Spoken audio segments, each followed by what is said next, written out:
আমি সব তো একবারও বলি নাই, আপনি কেন ইন্টারফেয়ার করলেন এখানে? সেই দিন কি আছে নাকি? আর আপনি খুব বাজে একটা কাজ করছেন। আপনি খোঁজ নেন বাংলাদেশে 100 মসজিদের ভিতরে 95 জন সভাপতি হয় সুদ নাইলে ঘুষের সাথে জড়িত। আমরা জেনে শুনেই কথা বলি, আমরা লাইবিলিটি নিয়ে কথা বলি। আপনি অন্তরে যদি দুনিয়ার ভয় থাকে, আপনি মসজিদের খতিব, আপনার অন্তরে যদি সভাপতির ভয় থাকে, সেক্রেটারির ভয় থাকে, আপনি তো সুন্দর ওয়াজ করতে পারবেন না। তো মসজিদের ভিতরে এই সভাপতি, বাংলাদেশের মসজিদগুলোতে অধিকাংশ সভাপতি দেখবেন রিটায়ার্ড পারসন, এলাকার ধনী মানুষ, সারা জীবন ঘুষ খাইছে, খাইয়া টাকার মালিক হইছে। এই টাকার মালিক আমারে বলতে দিতে হবে তো, ঠিক কথা বলার জন্যই তো আইছি। হ্যাঁ, আমি অধিকাংশ বলেছি, আপনি শুনেনি নাই কথা। হ্যাঁ, উনি তো শুনেই নাই, না শুনেই এই কারণে তো মাহফিলে হুজুররা ওয়াজ করতে পারে না। আমি একবারও বলি নাই সব, আমি বলছি অধিকাংশ। আপনি ইন্টারফেয়ার করাটা মোটেও উচিত করেন নাই। আপনি আমার সম্পর্কে আপনার ধারণা থাকা উচিত। আপনি মাহফিলের মুডটাই নষ্ট করে দিলেন। আমি সব তো একবারও বলি নাই, আপনি কেন ইন্টারফেয়ার করলেন এখানে? সেই দিন কি আছে নাকি? আর আপনি খুব বাজে একটা কাজ করছেন। কোনোদিন এই কাজ কোনোদিন কোনো ময়দানে করবেন না আপনি। অধিকাংশ আমি বলেছি, আপনি খোঁজ নেন বাংলাদেশে 100 মসজিদের ভিতরে 95 জন সভাপতি হয় সুদ নাইলে ঘুষের সাথে জড়িত। আমরা জেনে শুনেই কথা বলি, আমরা লাইবিলিটি নিয়ে কথা বলি।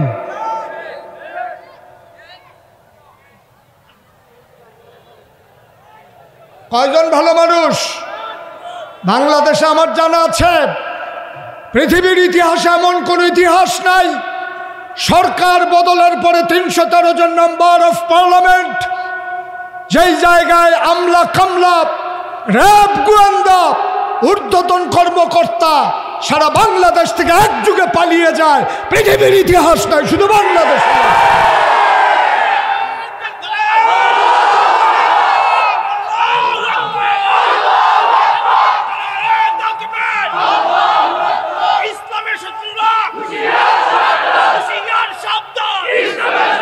ঠিক আছে, কথা বুঝতে হবে, তারপরে কথা বলতে হবে।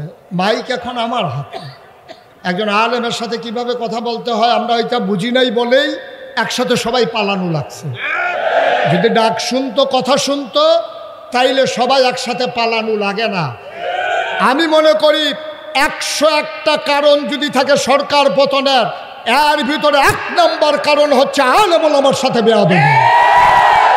এই বাংলাদেশে জেলখানাগুলোর ভিতরে থাকার দরকার ছিল চোর, বদমাইশ, গুন্ডা, আর এই বাংলাদেশের জেলখানাগুলো ভরে গেছে আলেম ওলামা দিয়ে।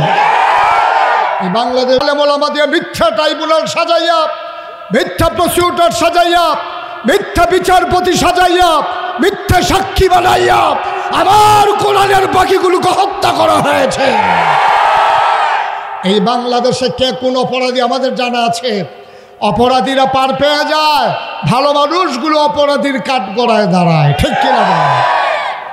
সুতরাং আমাদেরকে মনে রাখতে হবে, এই সময় একটা গেছে যে এই মঞ্চগুলোতে কথা বলতে দেওয়া হয় নাই, মসজিদের মিম্বারগুলোতে হকের কথার উচ্চারণ হতে দেয় নাই। কথায় কথায় মসজিদের ইমামের চাকরি চলে গেছে, খতিবের চাকরি চলে গেছে। সেই দিন একেবারেই গেছে। সেই দিন আঘাত এসেছে, পাল্টা আঘাতের সময় ছিল না। আজকে বাংলাদেশে আঘাত আসবে তো পাল্টা জবাব হবে। প্রতিটা আঘাতের পাই পাই করে হিসাব নেওয়া হবে। এইভাবে আর ছেড়ে দেওয়া হবে না। আমাদের যেমন ওদের যেমন এটা বাবার বাড়ি, আমাদেরও বাবার বাড়ি। আমরা ভেসে আসি নাই, ওদের বাবার বাড়ি আর আমাদের মামার বাড়ি। সাতপুর তো আমার মামার বাড়ি না। এমন বিষয় না ভাই, আজব কারবার হচ্ছে এই বাংলাদেশে। অধপতনের একটাই কারণ, একটু চিন্তার বিষয়। আমার অনেক কষ্ট লাগে মনে হলে যে একটা দেশ থেকে এইভাবে গোটা একটা দল একবারে নিঃশেষ হয়ে যাবে, কথা বলার থাকবে না। এটা কেমন কথা, এটা আজব কথা। এ দেশের জন্য এটা ডেস্ট্রয়, এটা ধ্বংস, এটা অধপতন, এটা লক্ষণ বেশি সুবিধার না। ভালো মানুষ আজকে রাজনীতিতে আর আসতে চাইবে না, ঠিক কিনা বলবেন? ধ্বংস করে দিচ্ছে, সব শেষ হয়ে গেছে। তো যেই কথাটুকুন বলছিলাম, খুব মনোযোগের সাথে কথা শুনতে হবে, অর্থ বুঝতে হবে। আমার কথার গভীরতা কত এটা নিজে বুঝে হয় বুঝতে চাইবেন, নাহলে চুপ করে থাকবেন, আর যেন কোনো শব্দ না হয়। সবাই পড়ে না আমিন। বন্ধুগণ, আল্লাহ তাবারক ওয়া তাআলা এই কোরআনুল কারীম দিলেন নবী মুহাম্মদুর রাসূলুল্লাহ। নবীর নাম শুনলে কি পড়তে হয়? দুই একবার না বারবার, দুই একদিন না প্রতিদিন, দুই এক সপ্তাহ না প্রতি সপ্তাহ, দুই এক মাস না 12 মাস, দুই এক বছর না সারা জীবন আমরা পড়ব সাল্লাল্লাহু আলাইহি ওয়াসাল্লাম। মুসলমান, আল্লাহ কোরআনুল কারীমে 30 পারা 114 সূরা কত সুন্দর করে আল্লাহ জানিয়ে দিলেন। আল্লাহ সুন্দর করে বলে দিলেন, ইয়া আইয়ুহান নবী, হে নবী, আত্তাকিল্লাহ, আপনি ভয় পাবেন কেবলমাত্র, শুধুমাত্র, একমাত্র আমার আল্লাহকে, ঠিক কিনা? দুনিয়ার কোনো মন্ত্রী, এমপি, ওজির, নাজির, উপদেষ্টা, ওই যে বলছিলাম মসজিদ কমিটির সভাপতিকে ভয় পেয়ে যদি মসজিদের ইমাম কথা কয়, তাইলে আর ইসলাম থাকবে না, ঠিক কিনা বলেন? আমি কথা বলতে গেলে কোরআনে আমার বাবার বিরুদ্ধে চলে যান। আমার বাবা যদি অন্যায়কারী হয়, মনে করেন আমার বাবা যদি বেনামাজি হয়, তা আমি যদি আমার নামাজের কথা বলি, আমার বাবার পক্ষে যাবে না তো? এই জন্য কি আমি নামাজের কথা বলবো না? এটা বলে দেওয়া দরকার। এই এলাকার যারা মসজিদ কমিটির সম্মানিত সদস্যরা আছেন, ইমামকে ডাকাইয়া বলে দেবেন যে হুজুর, আপনি কোনোদিন কারো দিকে তাকাইয়া কথা বলবেন না, শুধু কোরআনের দিকে তাকাইয়া কথা বলবেন। এটা যার বিরুদ্ধে যায় যাক, এতে কিছু আসে যায় না, ঠিক কিনা? এটা যদি হয় তাহলে লাভ হবে জাতি, লাভ কিন্তু ইমাম সাহেব হবে না, লাভ হবে জাতি। ইমাম সাহেব বরঞ্চ কষ্ট করা লাগবে। এখন সভাপতি যখন বলে দিছে কোরআন সুন্নাহ মতো কথা বলবেন, এখন উনি ইচ্ছে করলে মন মতো কথা বলতে পারেন না। এখন কোরআন জেনে জেনে বুঝে বুঝে কোরআন অনুযায়ী কথা বলা লাগবে, এতে করে কষ্ট করা লাগবে। উনি জাতি বেঁচে যাবে, কোরআনের মৌলিক কথাগুলো, ফান্ডামেন্টাল ডিসিশনগুলো জাতি জেনে যাবে, তারা বুঝে ফেলবে এই কোরআনের ভিতরে কি আছে, ঠিক কিনা বলেন? দেখেন, তা আল্লাহ তাবারক ওয়া তাআলা নবীজিকে কেন এই কথা বললেন যে ইয়া আইয়ুহান নবী আত্তাকিল্লাহ, আপনি ভয় পাবেন আল্লাহকে? কেন বললেন? নবী কি আল্লাহকে ভয় পেতেন না? নবী কি আবু জেহেলকে ভয় পেতেন? আবু লাহাবকে ভয় পেতেন? তারপরও আল্লাহ কেন বলতেছেন হে নবী আপনি ভয় পাবেন আল্লাহকে? এটা বলার উদ্দেশ্য কি? বলার উদ্দেশ্য হচ্ছে, আপনি যেই পথে দায়িত্ব পালন শুরু করেছেন, এই পথ কুসুমাস্তীর্ণ নয়, এই পথ ফুল বিছানো নয়, এ পথ কণ্টকাকীর্ণ, এ পথ কাটা বেছানো। এ পথে চলতে গেলে মখমলের এই বিছানা থাকবে না, লাল গালিচা থাকবে না, এই পথে ফুল বিছানো থাকবে না, এই পথে থাকবে কাঁটা, এই পথে থাকবে ঝড় ঝঞ্ঝা। এই পথে চলতে গেলে মামলা হবে, হামলা হবে, জেল জুলুম নির্যাতন হবে, প্রয়োজনে জীবন দেওয়া যাবে, ঈমান দেওয়া যাবে না, ঠিক কিনা? এই জন্য আল্লাহ তার নবীকে রেডি করছেন। নবীকে বলছেন যে কুল, হে রাসূল আপনি বলুন, ইন্না সালাতি ওয়া নুসুকি ওয়া মাহইয়ায়া ওয়া মামাতি লিল্লাহি রাব্বিল আলামিন। দেখেন কিভাবে আল্লাহ রাব্বুল আলামিন তার নবীকে তৈরি করতেছেন। বলতেছেন হে নবী আপনি বলুন। বলেন যে বলেন আল্লাহ কি বলবো? বলেন ইন্না সালাতি, আমার নামাজ, ওয়া নুসুকি, আমার কোরবানি, ওয়া মাহইয়ায়া, আমার জীবন, ওয়া মামাতি, আমার মরণ, লিল্লাহি রাব্বিল আলামিন, কেবলমাত্র, শুধুমাত্র, একমাত্র আল্লাহ রাব্বুল আলামিনের জন্য, ঠিক কিনা কম?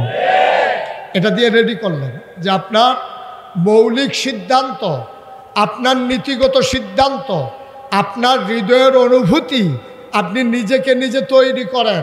আপনি বুঝাইয়া দেন আমার যা কিছু, আমার ব্যক্তি জীবন, আমার পারিবারিক জীবন, আমার সমাজ জীবন, আমার রাজনৈতিক জীবন, আমার ইন্টারন্যাশনাল রিলেশন, আমার ব্যক্তি আমার স্ত্রীর সাথে সম্পর্ক, আমার সন্তানের সাথে সম্পর্ক, আমার বাবার সাথে মায়ের সাথে সম্পর্ক, প্রতিবেশীর সাথে সম্পর্ক, দেশের সাথে দেশের সম্পর্ক, লিল্লাহি রব্বিল আলামিন, সকল কিছু শুধুমাত্র কেবলমাত্র একমাত্র আল্লাহ রাব্বুল আলামিনের জন্য। সুবহানাল্লাহ বলবেন না?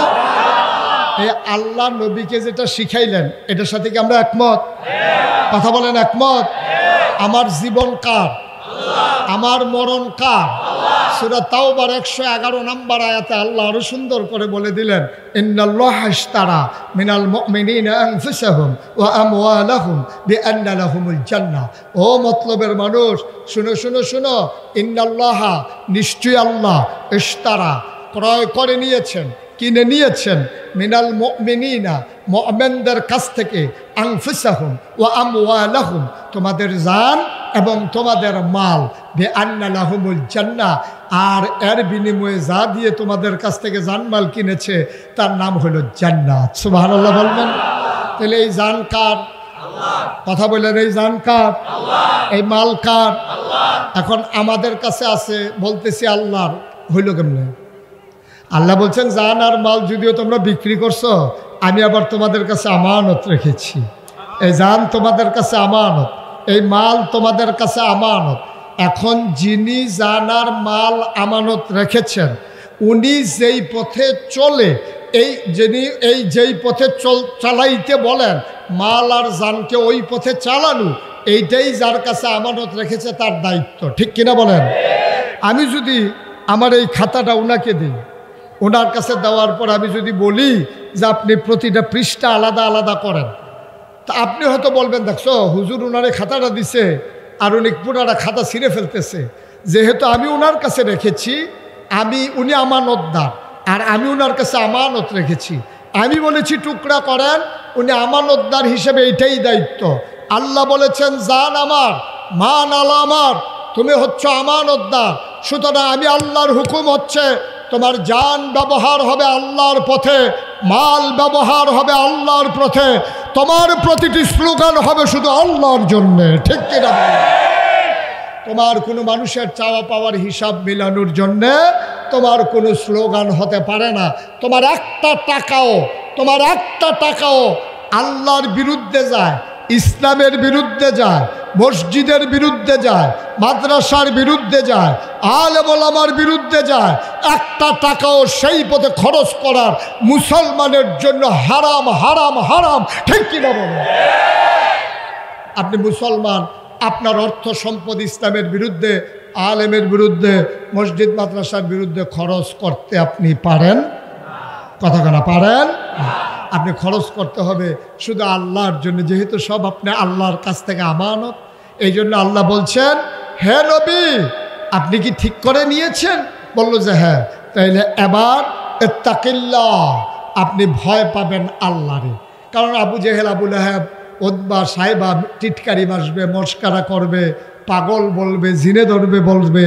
আপনি যদি অস্থির হয়ে যান, আপনি যদি তাদের ভয়ে ভীত সন্ত্রস্ত হয়ে যান, তাহলে এই জমিনেতে আল্লাহর দিন থাকবে না। এজন্য আপনাকে কথা বলেই যেতে হবে, পক্ষে যাক আর বিপক্ষে যাক। আমি মুশতাক ফৈজি, খুব খেয়াল করে শোনেন, নাগাইশের পীর সাহেব, আমি মুশতাক ফৈজি। এখন যদি শুধু জিকির করি, সবগুলা মানুষ আপনারা অস্থির হয়ে যাবেন যে মাশাআল্লাহ হুজুরের জিকির কত সুন্দর, মনে হয় বাতাস জিকির করে, মনে হয় গাছে জিকির করে। ওই বিদেশি সন্তানের মায়েরা আমার জন্য আতর পাঠাবে, বিদেশি বাবারা আমার জন্য দেশি মুরগার ডিম সিদ্ধ করে নিয়ে আসবে, কার ঘরে সকালে দাওয়াত খাবো সিরিয়াল পরে যাবে। আমি যদি কলমা শরীফের জিকির করি, সবাই মিলে খুশি, আমার প্রশংসায় পঞ্চমুখ। অথচ ১৫০০ বছর আগে নবী যখন সবাইকে ডেকে বললেন, কৌলু লা ইলাহা ইল্লাল্লাহ, তোমরা সবাই পড়ো লা ইলাহা ইল্লাল্লাহ, বলার সাথে সাথে কাফেরেরা খুশি না বেজার? তো মুশতাক ফৈজি জিকির করলে হাদিয়া পাওয়া যায়, মাছের মাথাটা গরুর কলজাড়া, বিদেশি ফুতের টেহারা, প্রথম লাউডা, টাহি মাছ দিয়া, ভাপা ফিডা দিয়া, যা মন চায় কম্বলটা, হাদিয়ার অভাব নাই, টাকার অভাব নাই, সম্মানের অভাব নাই, দল মত নির্বিশেষে কয় উনি একজন ভালো মানুষ। তাইলে নবীজি লা ইলাহা ইল্লাল্লাহ কইলে সবাই রাগ হয়, মুশতাক ফৈজি লা ইলাহা ইল্লাল্লাহ কইলে তো সবাই খুশি হয়। তাইলে বুঝতে হবে কুসকুস কালা হয়। এটা আপনি বন্ধ করেন, কাইন্ডলি একটু বন্ধ করেন। আপনি আসছেন পরে আইসা আবার বিরক্ত শুরু করছেন না, মানে এটা খেয়াল করে শুনেন, মনোযোগের সাথে কথা শুনেন। আমিন কর, জুড়ে কর, আর জুড়ে। এখানে রহস্যটা কি? আমি লা ইলাহা ইল্লাল্লাহ বললে সবাই খুশি হয়। আমাদের দেশে পীর মাশায়েখরা যখন জিকির করে সবাই খুশি হয়, কিন্তু এই নবীজি বলার কারণে সবাই রাগ হয়। কারণটা কি? শুধু কি রাগ হয়? আবু জেহেল নবীরে মারতে যায়, বারবার মারতে যায়, 2-3 জন ধৈর্য রাখে, তারপর আবু জেহেল যায়। আমি ওইখানে থাকলে বলতাম ভাই ছাইড়া দাও, ছাইড়া দাও, 1-2টা দিয়া 2-3টা খাইয়াই হোক, দেখবা ঠিক হয়ে যাবো। আমাদের দেশে যখন দরুণটা থাকে তখন দেখবেন ঝগড়া জমে বেশি, আর দরুণটা যদি বেরিয়ে তো হয় ঝগড়া কার কারণ বেরিয়েছে ধরছে তো। আমাদের দেশে দরুণটা থাকলে ঝগড়া জমে বেশি। আমি কই ধরার দরকার কি, সাইডা দেন, হাতে 2টা দেখতে, 2টা দেখ, খাইয়া বুঝা লোক খানা কি জিনিস দেখবেন, এরপরে ধাক্কাইয়াও ফাটাইতে পারবেন না। এখন আবু জেহেল যখন বারবার নবীর দিকে ঘুষি মারতে যায়, এখন কেউ তো আর সাহস করে না। এবার নবীর আপন চাচা আবু লাহাব, কি নাম? কথা না, কি নাম? নবীর আপন চাচা আবু লাহাব, সে গেছে নবীরে মারার জন্য। একটা পাথর নিছে, খুব খেয়াল করে শুনে, একটা পাথর নিয়া নবীর দিকে একটা ঢিল মারছে, বলছে ইয়া মোহাম্মদ তাব্বা আলাক, অ মোহাম্মদ তোমার ধ্বংস হোক। নাউজুবিল্লাহ বলবেন না? এই গালিটা কি সাধারণ না জঘন্য? কয়েকজনের সামনে বলছে না, সবার সামনে, সবার সামনে। ওর নবী খুব লজ্জিত হয়েছেন, ভদ্র মানুষ, কত শালীন মানুষ। নবীজি কখনোই ব্যক্তিগত, খুব খেয়াল করে একটা কথা শুনে রাখেন, ব্যক্তিগত আক্রমণে নবীজি কখনো রাগ করতেন না, কিন্তু দিনের ব্যাপারে যদি একটু চুল চারা দেখতেন, নবীজির কলিজায় আগুন লেগে যেত। সুবহানাল্লাহ বলবেন। এখন আবু লাহাব যখন ঢিল মারছে, পাথর নবীর গায়ে লাগে নাই, কিন্তু জঘন্য গালি দিছে। সবাই কিন্তু গালিটা শুনছে। আবার নবীজি চুপ মেরে বসে আছেন, সাথে যারা নতুন সাহাবা তারা বলতেছি ইয়া রাসূলুল্লাহ, এত বড় গালি দিল, আমরা কি কিছু বলবো না? ওরা বলল, নবীজি বললেন আমরা মাইনরিটি, ওরা মেজরিটি, আমরা সংখ্যায় কম, ওরা সংখ্যায় বেশি, সুতরাং ওরা এখন প্রতিবাদ করা যাবে না। কই তাহলে কিছুই বলবো না? নবীজি বললেন কে বলে কিছু বলবো না? যা বলার বলে দিয়েছি, যেখানে বলার সেখানেই বলে দিয়েছি। সুবহানাল্লাহ বলবেন। ওই দরবারটা কার? এটা কি থানা, নিম্ন আদালত, জজ court, high court, supreme court, appeal বিভাগ? এই আদালত আহকামুল হাকিম, তিনি হচ্ছেন বিচারকের উপরে বিচারক। সুবহানাল্লাহ বলবেন না? ওই জায়গায় বিচার দিলে পাওয়া যায় নাকি যায় না? কথা কেন যায় নাকি যায় না? তবে একটু দেরি হয় আর কি, 15 বছর লাগে। কয় বছর লাগে? এত তাড়াতাড়ি বিচার পাওয়া যায় না। উনি মনে মনে কইতেছে কবে বিচার দিলাম, আইয়ে না দিয়ে এমন আওয়াজ আইছে। খেয়াল করেন, খুব খেয়াল, এমন আশাই আসছে। আমি খেয়াল করে দেখেছি কোনো রাজনৈতিক দলের নেতা, কোনো আলেম ওলামা, কোনো বৈষম্য বিরোধী ছাত্র আন্দোলন, কোনো মসজিদের ইমাম, কোনো মঞ্চের বক্তা, কেউ একজনও দাবি করে নাই দফা 1, দাবি 1, দেশ ত্যাগ, দেশ ত্যাগ। এই কথা কেউ শুনছেন? সবাই কি বলছে? দফা 1, দাবি 1, পদত্যাগ, পদত্যাগ। আল্লাহর ফায়সালা দেখেন, একটা মানুষের মাথায় কিন্তু দেশ ত্যাগ আসে নাই, একটা লোক বলেও নাই, কিন্তু আল্লাহ কয় যেই পাপ বাতি হইছে এটাতে পদত্যাগে হবে না। দফা 1, দাবি 1, তোমরা বলো পদত্যাগ, পদত্যাগ, আর আল্লাহ বলে দেশ ত্যাগ। ঠিক কিনা বলে?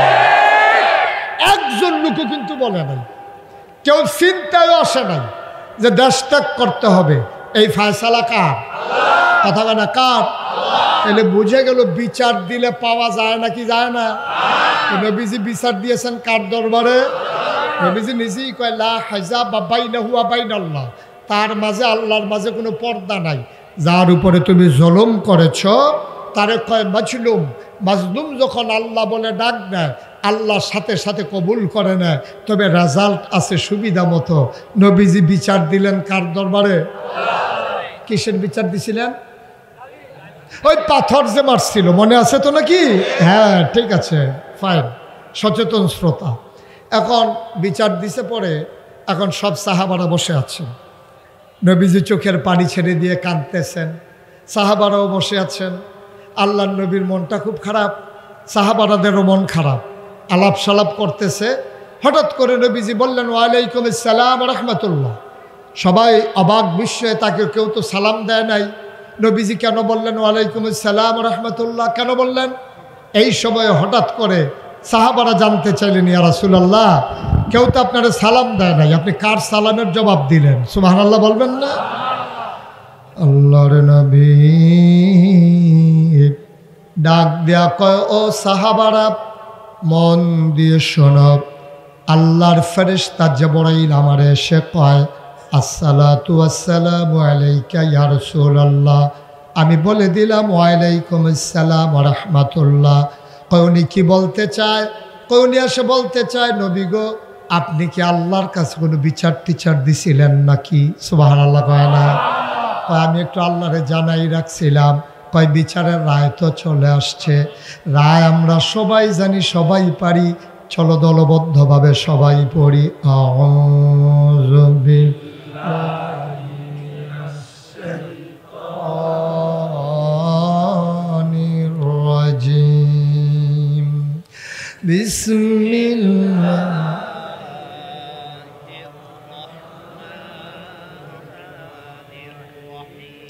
তাব্বাত ইয়াদা আবি লাহাব ওয়া তাব মা আগনা আনহু মালুহু ওয়া মা কাসাব সায়াসলা নারান যাতা লাহাব ওয়ামরাআতুহু হাম্মালাতাল হাতাব ফি জিদিহা হাবলুম মিন মাসাদ।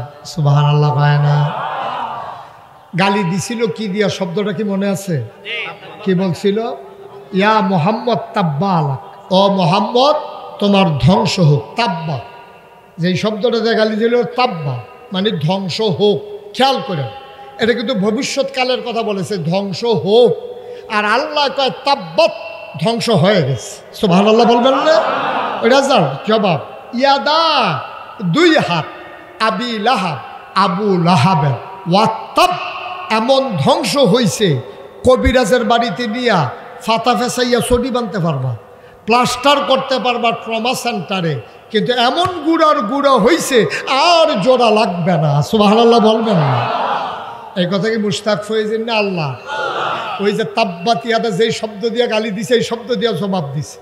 ধ্বংস হয়ে গেছে দুই হাত। এখানে একটা চিকন কথা আছে, আপনার সচেতন মানুষ সবাই বুঝবেন। এই যে আবু লাহাব ঢিল মারছিল পাথর দিয়ে, দুই হাতে না এক হাতে? আহা, কথা কানা, দুই হাতে না এক হাতে? তো ঢিল মারলো এক হাতে, আর আল্লাহ কইতেছে ধ্বংস হয়ে যাক দুই হাত। তাহলে আল্লাহরা তো মাইক আছে দেখা যা ইচ্ছা তা কইব, এটা তো ঠিক না। এটা তো একটা বিচার হইলো, আল্লাহ তো ইনসাফ করে। তা এক হাত প্রয়োজনে ঘুরে ঘুরে করে লাও, প্রয়োজনে এক হাতের উপরে ট্রাক্টার যাও, প্রয়োজনে যা মনে তো হাতুরে দিয়ে ফিট হোক কাম লাগলে, কিন্তু দুই হাত ধ্বংস হবে কেন? ঢিল মারছে তো এক হাতে। সুবহানাল্লাহ কয় না? ঢিল মারছে কয় হাতে? তো ধ্বংস হবে দুই হাতে। এই কথা বললো কেন? মুফাসসিরিনে কেরাম কয়, তোমাদের বুঝ মতো আল্লাহ চলে না, আল্লাহর বুঝ সাংঘাতিক বুঝ। সফলাফান যখন ক্রিকেটের বল করে, ক্রিকেট খেলতে গিয়ে বোলার যারা, তারা যখন বল করে, ডাইন হাতে বল করে, বাম হাত কি গামছা দিয়ে শরীরের সাথে বাইন্দা নেয়? আমার কথা না, বাইন্দা নেয়? তো এই ডাইন হাতে বল ধরে রাখছে, এখন দৌড় দেওয়ার সময় কি করে? করে না কি করে না? এক হাতে বল মারে, আরেক হাতে হেইও কয়, ঠিক কিনা কও? এক হাতে বল করে, আরেক হাতে জোর দেয়। আবু লাহাবে এক হাতে ঢিল মারছে, আরেক হাতে জোর দিছে। মাছ ধরুন্যার যেই বাঘ, ডুলারা হুন্যার এই বাঘ, এই জন্য দুই হাত তামা তামা হয়ে যাবে, ঠিক কিনা? তাব্বাত ইয়াদা, ধ্বংস হয়ে যাবে দুই হাত।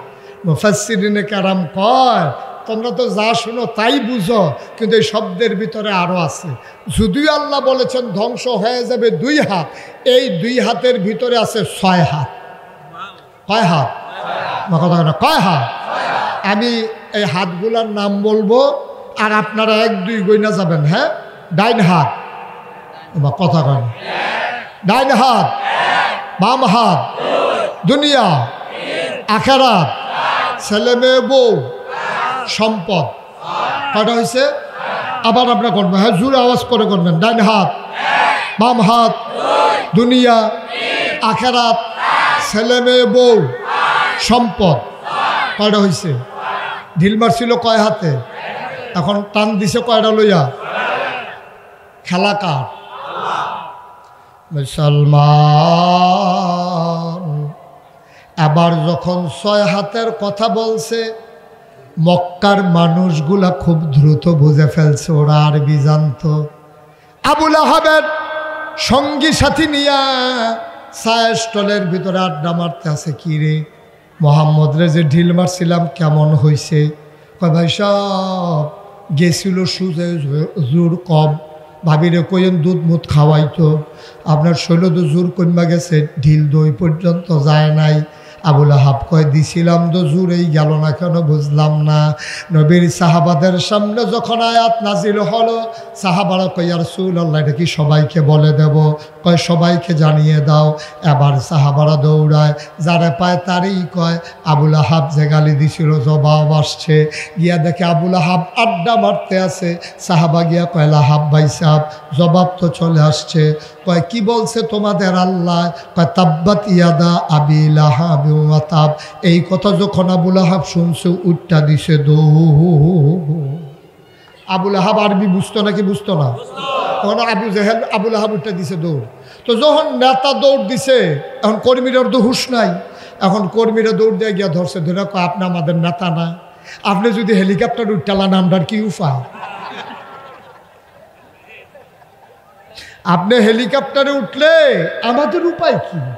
আপনি আমরা কই রেখা যাইতে আছে?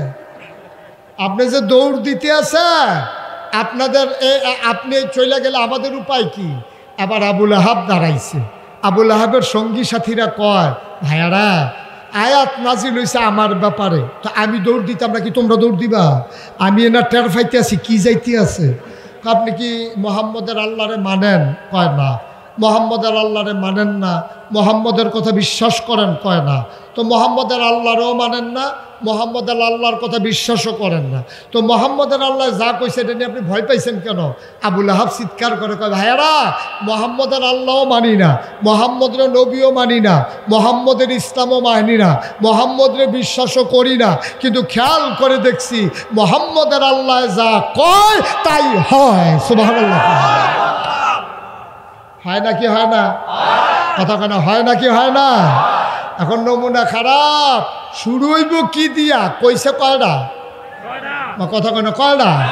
এখন আবু লাহাব শুধু টেনশন করতেছে শুরু জানি হয় কি দিয়া। আল্লাহ কই শুরু করাম তোর বউয়েরে দিয়া। ঘরে ঘরে যখন আগুন লাগাই দেন টের পাইবা সংসার কি জিনিস। শুরু করাম তোমার বউয়েরে দিয়া। আবু লাহাবের বউটা ছিল জঘন্য, নগণ্য না জঘন্য? সাংঘাতিক খারাপ মহিলা ছিল। এরকম খারাপ মহিলা বাংলাদেশে আছে নাকি নাই? নাই, ছিল। আছে, ছিল, আছে। আপনারা মতলব ওয়াজ করে কোনো মজা পাইলাম না। দাউদ কান্দি ওয়াজ করে মজা। আমি যখন কইছি এরকম খারাপ মানুষ আছে নাকি নাই, এক বুড়া বেড়া ফাল দিয়া কয় হুজুর আমরা ঘরে আছে। দত্তরে তোমার এটা কইতে কইছি হলো ঘরের কথা হয়নি, তুমি ঘরের কথা বাইর করছো কেউ তাকে হুজুর আর বাসাম কয় বছর, তাই আমার আংরা বানাই লইছে তাই। আর সকালবেলা কইয়া দিয়া বইরাছে গিয়ে এটা এক বালা। এরকম অসভ্য আছে নাকি নাই? আছে না ছিল? হ্যাঁ ঠিক আছে। মার হাবা কয় না রে, জোরে কয় না মার হাবা। আবার আবু লাহাবের বউটা ছিল খুব খারাপ মহিলা। এই যে উনি উঠছে কেন? বসান, উঠান না একটু। আর সামান্য একটু, সময় তো শেষ। আর সামান্য একটু বসেন, শেষ করে দিচ্ছি ইনশাআল্লাহ। মাহফিলে উঠার দুইটা সিস্টেম আছে। আপনি যদি মাহফিল থেকে উঠতে চান ছোট একটা বাচ্চা লইয়া আইবেন, এই তারে দেখাইয়ে উঠতে লাগবেন, কান্দে না যাইতেছি দাঁড়া তোদের সরষে দোকান। আর এই মোবাইলটারে ধরে এমনভাবে একটা ভাব করবেন জরুরি ফোন আইছে বিদেশি। এই দুটাই ফাও, এই দুইটাই ফাও। আল্লাহ যেন মাফ করে, সবাই কনা আমিন। তা আবুল আহাবের বউয়ের কথা মনে আছে তো? ভালো না খারাপ? নগণ্য না জঘন্য? সাংঘাতিক খারাপ।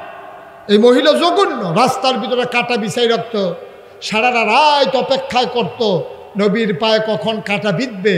এই মহিলা অপেক্ষা করত নবীর দিকে, এই দরজা দিয়ে বের হইলে কাটা যখন বিঁধত, নবী যখন উফ বলে চিৎকার করত, খিলখিল করে চাচি হাসি দিয়া জানালা বন্ধ করত, নবীর কলিজা ফেটে যেত। নাউজুবিল্লাহ বলবেন না? আল্লাহ কই শুরুই বইডারে দিয়া।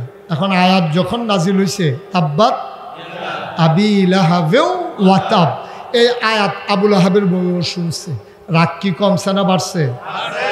আল্লাহর দর খুঁজা পায় না, মোহাম্মদ নবীজির তো পাওয়া যায়। এই লোক, এই মহিলা করছে কি, এক দাও লইয়া রাস্তা দিয়ে ঘুরতে আসে, আর যারে পায় তার এই জায়গায় মোহাম্মদরে দেখছো, কই দেখছি এই রাস্তা, এই রাস্তাত গিয়ে জায়গায় মোহাম্মদরে দেখছো, কই দেখছি এই রাস্তা। এখন এই মহিলা ঘুরতে ঘুরতে খুব টায়ার্ড হয়ে গেছে। এর ভিতরে হঠাৎ করে দেখে যে এই আবু বকর আর নবীজি রাস্তা দিয়ে হাঁটতেছে। এমন সময় আবু বকর দেখছে যে আবুল আহাবের স্ত্রী দাও নিয়ে আসতেছে।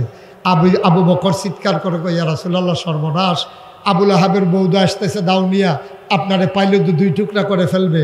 নবীজি মুসকে হাসি দিয়া কয়, আবু বকর তোমারে দেখবে, আবুল আহাবের স্ত্রী আমারে দেখবে না। সুবহানাল্লাহ বলবেন না? খেলা কার? ঠিক ঠিক। আয়েশা নবীজি আর আবু বকরের সামনে দাঁড়াইয়া আবুল আহাবের স্ত্রী আবু বকরকে জিজ্ঞেস করে, এই তোমার লগেরটা কো, লগেরটা কো? নবীজি মুসকি মুসকি হাসে। পাশে দাঁড়ানো আইয়া জিগা তোমার লগেরটা কো? আবু বকর মনে মনে কয় দেখে না, লগে দিয়ে তো দাঁড়িয়ে রইছে। সুবহানাল্লাহ বলবেন না? চলে গেছে। পরে আবার এই মহিলার রাগ তো সারাটা দিন মোহাম্মদরে খুঁজছে, নবীজিরে তালাশ করছে, পায় নাই। মহিলা সাংঘাতিক রাগ হইয়া সন্ধ্যার সময় জঙ্গলে চলে গেছে, লম্বা এক রশি নিয়া গাছের কাটা কাটার জন্য, যে নবীর রাস্তা আবার বেঁচে গেছে। একবারে গভীর জঙ্গলে বড় বড় লম্বা লম্বা সোজা সোজা কাটা কাইটা সবগুলোর একটা বস্তা বাঁধছে, রশি দিয়ে বান দিছে। আমাদের দেশে রশির একটা বান আছে, এটারে কয় হরখা গিট্টু। আপনাদের দিকে কি কয়? উমা তো আমি তো চিন্তা করে কথা কই গিরতাম, আপনারা আমরা দিয়ে খেয়ে দিই। এতক্ষণ ধরে ফাও চিন্তা করতে আছি, বুঝে না না বুঝে। কি গিট্টু? হরকা গিট্টু। এখন একটু পার্থক্য আছে, গিট্টু গিট্টা, উনি এটা মনে করে দিছে গিট্টা। আচ্ছা কোন টু আর টা এক মিলে কাছাকাছি।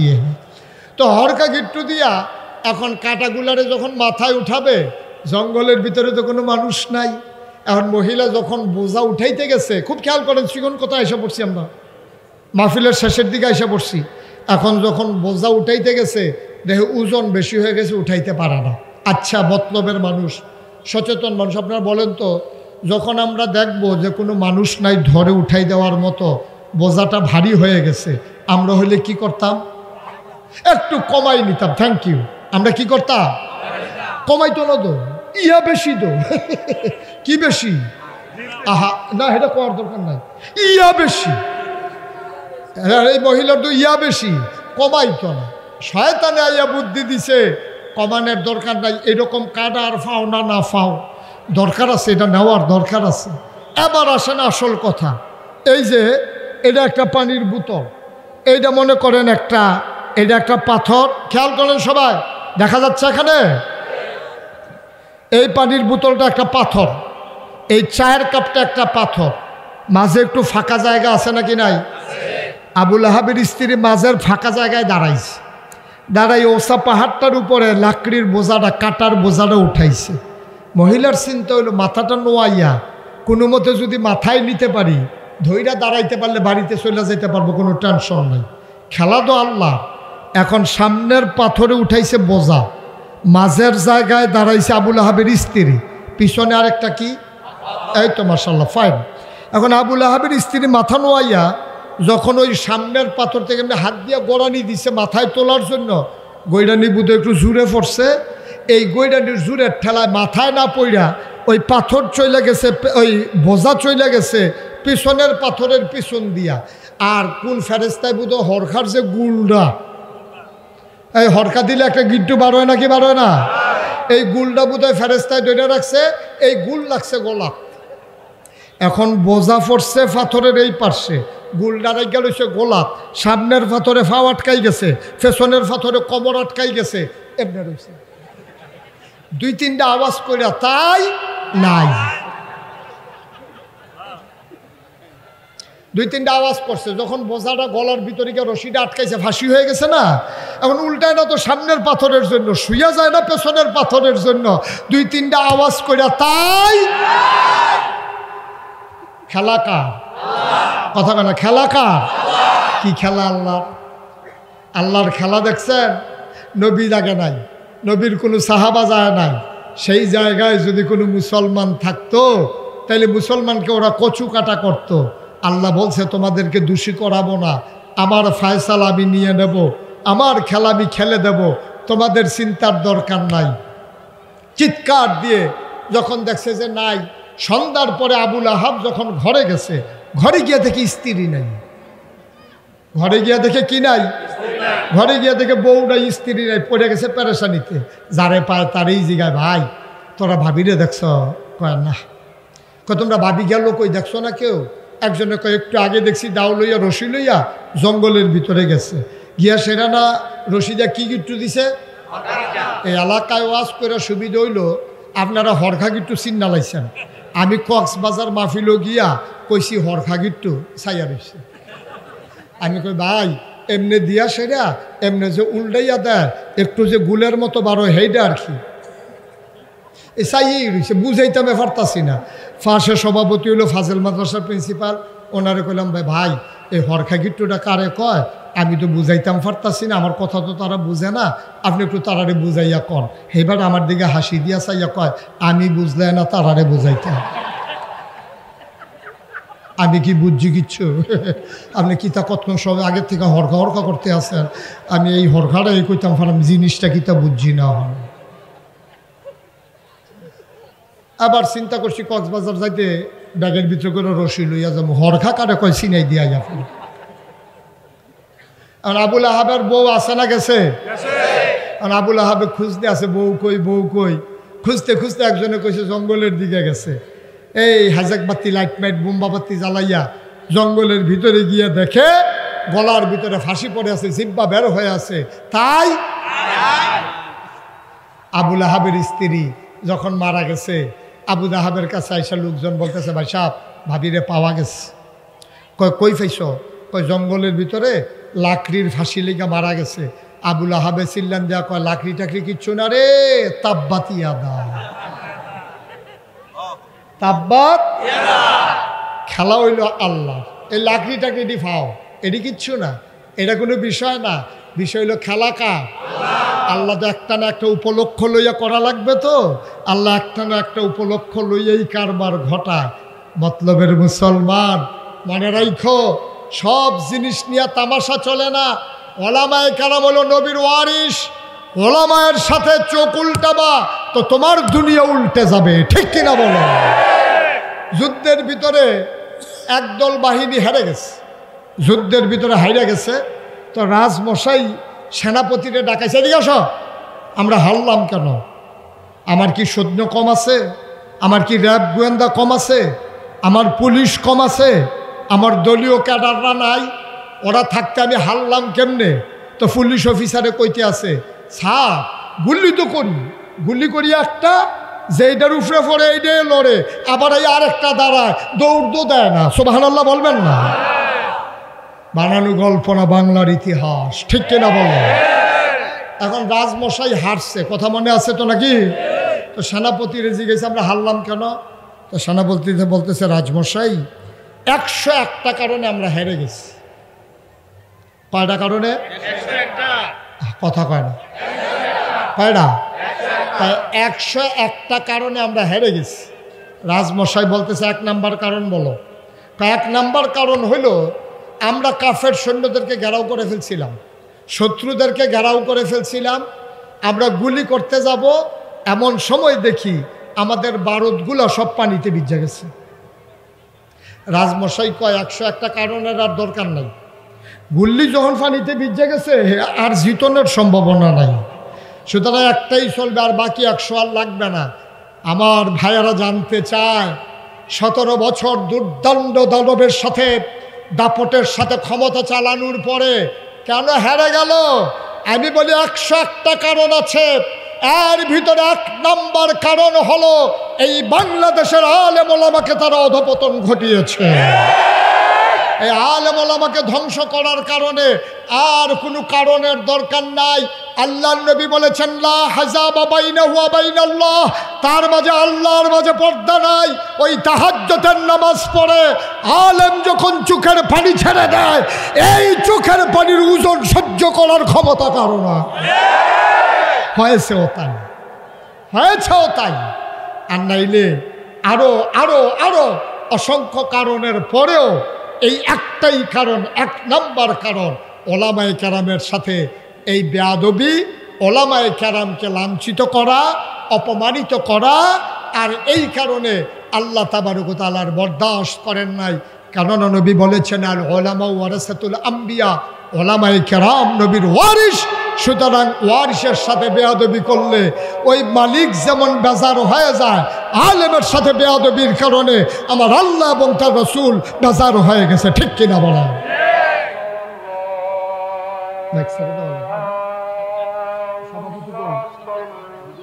হুজুর কই?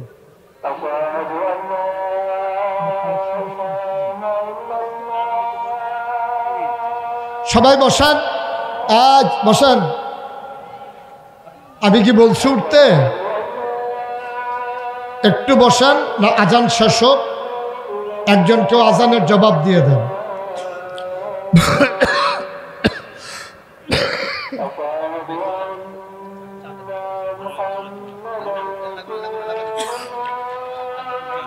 না লাগবে।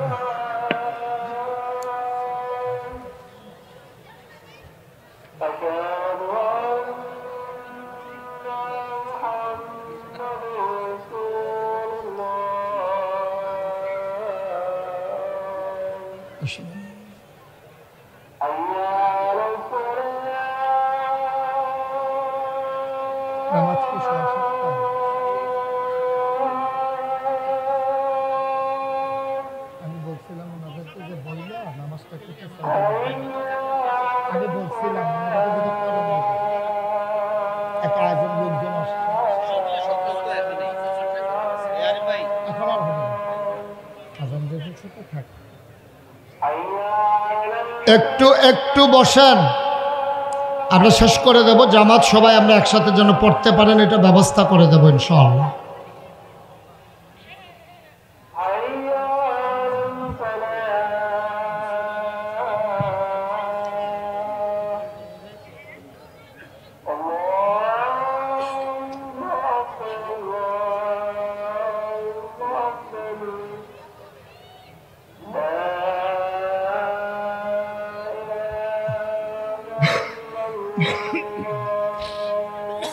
اللهم صل على سيدنا محمد اللهم انك لا تخلف। জি, সবাই পড়ি আলহামদুলিল্লাহ। আমাদেরও কথা গুছিয়ে এনেছি। আমি কর্তৃপক্ষকে বলেছিলাম যে বলে যদি নামাজটাকে 15 মিনিট অথবা আধা ঘন্টা পেছনে নেওয়া যেত তাহলে আমাদের জন্য সুবিধা ছিল। যেহেতু আজান পড়ে গেছে, এখন এটা সমাজে বিভ্রান্তি ছড়াবে। আমরা কথা তো গুছিয়ে এনেছি, তবে আমি আপনাদের সাথে ওয়াদাবদ্ধ, এত দূরে যদিও মতলব চাঁদপুর কাছাকাছি, আমার জন্য একটু দূরে হয়ে যায়, আমার জায়গাটা ব্যাকওয়ার্ড। আমি সেই 1:30টার দিকে রওনা করেছি। আমার আস্তে আস্তে ছেলে বসো, আমার একটু দেরি হয়ে গেছে।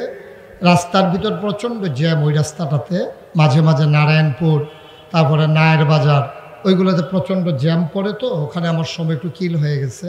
তা আমি আবার একটু বলতে পারি আমি আবার আসবো ইনশাআল্লাহ। এই যে কইলাম, আপনারা যদি কোন দাওয়াত দিলেন, অত তো খাইছি ধরা, যদি দাওয়াত দেন আর কি, ইনশাআল্লাহ আমি আবার আসবো, যত দূরেই হোক। আমি চেষ্টা করব সময় নিয়ে কথা বলার জন্যে। আমি তো সাধারণত 1.5-2 ঘন্টা আলোচনা করি, এর কমে আমার পোষায় না। মানুষকে একটা জিনিস বুঝাইতে গেলে একটু সময় নিয়ে, এটা তো আর আমার প্রফেশন না। আমি চেষ্টা করি উম্মাকে একটু জাগিয়ে দেওয়ার জন্য। তা আমি আল্লাহ তাবারক ওয়া তাআলা আমাদের সবাইকে কবুল করো। আপনারা যারা গিয়েছিলেন, কয়েকজন গিয়েছিলেন আমাকে দাওয়াত দেওয়ার জন্য। কে কে গেছিল এখানে আছে? মাশাআল্লাহ, ওনারা গেছিল, সৌজন্যে ভদ্র মানুষ। তো ওনারা দেখে আসছে আমি গতানুগতিক কোনো পীর না। আমার দাদা আমার যখন পীরালির দায়িত্ব দেয় আমি কেঁদেছি। আমি বলছি যে দাদা, আমার বড় ভাই আছে, আমার চাচারা আছে, আমার আব্বা ইন্তেকাল করেছেন, কিন্তু আমার বড় ভাই আছে, চাচারা আছে, সবাই থাকতে আমি কেন পীর সাহেব হব? আমি তো পীর সাহেব হতে চাই না। কয় কেন হতে চাও না?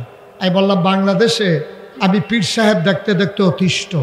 আমি দেখেছি সুস্থ সবল মানুষ কোনো কাজকর্ম করে না, মুরিদের বাড়িতে এই মুরিদের বাড়িতে 5 দিন, এই মুরিদের বাড়ি 5 দিন, খানকার ভিতরে 10 দিন, এই বইয়া বইয়া খায়। আর একটা অটো চালাইলেও তো ডেলি 500 কামাই করন যায়, ঠিক কিনা কও? তা পীর সাহেব বলে কি অটো চালান নিষেধ? কথা কথা নিষেধ? পীর সাহেব বলে সিএনজি চালানো যাবে না? নবীজি 1500 বছর আগে একটা দিন না এই কাজ না করে খান নাই। আহা, খন্দকের যুদ্ধে বড় পাথর পড়ে গেছে, খাল খনন করতে যাবে, বড় পাথর পড়ে গেছে খালের ভিতরে, এখন কেউ উঠাইতে পারে না। নবীজি বলছেন সবাই সরো, আমাকে দাও। নবীজি গিয়া পাথরে ধরে টান মারলেন, কোমরের ভিতরে টুন করে আওয়াজ হলো। আম্মা জান আয়েশা রাদিয়াল্লাহু তাআলা আনহা শেষ বয়সে বললেন, ইয়া রাসূলুল্লাহ, আপনার মাত্র 62-63 বছর বয়স হয়েছে, আপনি কি বুড়া হয়ে গেছেন? আপনি এভাবে বাঁকা করে হাঁটেন কেন? নবীজি চোখের পানি ছেড়ে দিয়েছেন। আয়েশা, ও আয়েশা, ওই খন্দকের যুদ্ধের সময় যে আমি পাথর ধরে টান মারছিলাম, সেই দিন রোগের ভিতরে টান পড়ছিল, ওই দিন যে বাঁকা হয়েছিলাম আর সোজা হইতে পারি নাই। এই নবী তোমার আমার নবী, আর নবীর ওয়ারিস পীর মাসাক বৈশা বৈশা খাবে খানকার ভিতরে, মনে হয় যেন 5-6 জন বইয়া রয়েছে, আসলে একজন। খাইতে খাইতে এমন শৈল বানাইছে, এটার কি একটা না 5টা বুঝে যায় না। এটা কি কারবার ভাই? একটা লোক বৈশা বৈশা খাবে, হাত আছে, নাক আছে, পা আছে, মুখ আছে, চোখ আছে। আপনি যে কোনো একটা কাজ করেন, আপনি কৃষিকাজ করেন, আপনি দোকানদারি করেন, আপনি ব্যবসা করেন, আপনি অটো চালান, আপনি রিক্সা চালান, না কিচ্ছু করবে না, শুধু বৈশা বৈশা খাবে। হগিন্ডি বেটি টেহা দেয়, হেই টেহা বইয়া বইয়া খায়। রিক্সাওয়ালায় টেহা দেয়, হেই টেহা খায়। ফলে রিক্সাওয়ালার জন্য কিছু করেন, ওই ভিক্ষা করা মহিলার জন্য কিছু করেন। লজ্জা থাকা দরকার, শরম থাকা দরকার। আমি সেই থেকে বলেছিলাম, দাদা আমি পীর সাহেব হতে চাই না, আমি মেহনত করে খাউন না মানুষ, কাম লাগলে মাডিকেটটা খায়, পীর সাহেবের দরকার নাই। আমি করেছিও তাই। আমার দাদা যখন বললেন না তোমাকেই দেওয়া হবে, তখন আমি বললাম আমাকে একটু জমিন দেওয়া লাগবে। আমার দাদা আমার একটু জমিন দিছে, আমি আর পরে জমিন কিনা শুরু করলাম। যারা গিয়েছে তারা দেখেছে আমার এখানে এখন মসজিদ মাদ্রাসা কমপ্লেক্স হচ্ছে 18 একর, 1800 শতক। কত শতক? কত শতক? 18 শতক। আরে 100। হ্যাঁ, ইয়েস, ফাইন। ওনার ব্যাখ্যা সুন্দর হয়েছে। এই ওই যে আপনার যে 2 কথা কইছি, মাইন্ড করেন না। না, উনি যে মাইন্ড করছেন এটা বোঝা গেছে। উনি যেহেতু 1800 আলগা কইরা কইছে, সুতরাং বোঝা গেল। আপনার দিয়া এলাকারে সাইজ করে দিলাম আর কি, যেন কোনোদিন মঞ্চে যেন কেউ সাহস না করে। ঠিক আছে না কথা? Don't mind, excuse me, extremely sorry. হ্যাঁ ঠিক আছে, মারহাবা, ওকে ফাইন। আলহামদুলিল্লাহ বলেন, জোরে বলেন আলহামদুলিল্লাহ। তা আমি কিনলাম 1800 একর, আরে 1800 শতক। আমার 10টা প্রতিষ্ঠান, খানকা, দাখিল মাদ্রাসা, নুরানি মাদ্রাসা, হাফিজিয়া মাদ্রাসা, ধাতব্য চিকিৎসালয়, গণপাঠাগার, গবেষণাগার, ছাত্রাবাস, ইয়াতিমখানা, মসজিদ। আপনারা সবাই সোশ্যাল মিডিয়ার সুবাদে আমার মসজিদের কথা শুনে ফেলেছেন না? এই মসজিদগুলো বিশ্বময় আলোচিত হয়ে গেছে, কারণ আমি শুধু মসজিদকে মসজিদের ভিতরে সীমাবদ্ধ রাখি নাই। আমার নিচতলায় হাসপাতাল, দোতলায় 3 তলায় মসজিদ। আমার পরিকল্পনা হলো এই মসজিদে মানুষের শরীরের চিকিৎসাও হবে, মনের চিকিৎসাও হবে, ঠিক কিনা কম? নিচতলায় শরীরের চিকিৎসা, শরীরটা ভালো হয়ে উঠলে দোতলাত গিয়ে 2 রাকাত নামাজ পড়ে মনটার চিকিৎসা করে বাদ যাবো। এই বুদ্ধি ঠিক ওইভাবে ঠিক করছি। ফ্রি চিকিৎসা। আমার মসজিদের বাজেট করা হয়েছে প্রথমে 15, পরে ধরা হয়েছে 30 কোটি টাকা প্রাক্কলিত ব্যয় ধরা হয়েছে। আমি মুশতাক ফয়েজি আমি গরিব মানুষ, আমি ধনী মানুষ না। আমি নিয়ত করেছি 1 বছর মাহফিল করে যত টাকা পাই পুরো 1 বছরের হাদিয়া আমার মসজিদে দান করে দেব ইনশাআল্লাহ। আমি 1 বছরে 25 লক্ষ টাকা মসজিদে দিয়া তারপরে কাজ শুরু করছি। মারহাবা বলবেন না?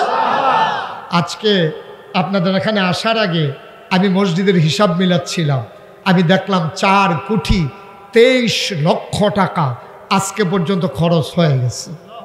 দোতলার কাজ চলতেছে, কলামগুলো উঠতেছে। এই কি রমজানের আগে দোতলার ছাদ হবে। 1500 বস্তার উপরে শুধু সিমেন্ট লাগে একতলার ছাদে। এর আগের ছাদে লেগেছে 1900 বস্তা। এটা একটু ছোট হয়ে আসছে দোতলার ছাদ। এই মাদ্রাসার এই মসজিদ আমার স্বপ্ন। আমি মাঝে মাঝে মসজিদের ছাদে উঠে গিয়ে কান্দি, আল্লাহর সাথে কথা বলি, আল্লাহ এত বড় মসজিদ শুরু করলাম, আমি যদি মরে যাই তাহলে মসজিদ কে করবে? আমারে যত মানুষ চিনে, আমার ছেলেদেরকে তো এত মানুষ চিনে না। আল্লাহ তুমি দয়া করো আমার উপরে। আমি দেশে বিদেশে ভিক্ষা করা মহিলা, রিক্সাওয়ালা মানুষ, কত মানুষ যেখানে টাকা দিয়েছে। আল্লাহ নবী বলেছেন, মাম বানা লিল্লাহি মসজিদান বানাল্লাহু লাহু বাইতান ফিল জান্নাহ, যে দুনিয়ায় মসজিদ বানাবে আল্লাহ জান্নাতে তার জন্য ঘর বানাবে। সুবহানাল্লাহ বলবেন? আমি কোনোদিন এই বাংলাদেশে মুশতাক ফয়জি কারো কাছে হাত পাতে নাই, কিন্তু আমার মসজিদ নিয়ে আমার কোনো লজ্জা নাই। এটা আমার স্বপ্ন। আমরা চাই এই মসজিদ বিনির্মাণে সবাই মিলে গর্বিত সদস্য হই, সবাই মিলে যেন এক জান্নাতে থাকতে পারি। আল্লাহ যেন কবুল করে সবাই বলে আমিন। আমার এই মসজিদে, আমি গরিব মানুষ, আমি 1 বছরের 25 লক্ষ টাকা আমি দান করে দিয়েছি। এখানে অনেক মানুষ আছেন। আমি চাই আমার এই মসজিদে সবাই মিলে আমরা এই একটু একটু করে যদি শরিক হই, আমার জন্য মসজিদের কাজটা সহজ হয়ে যাবে।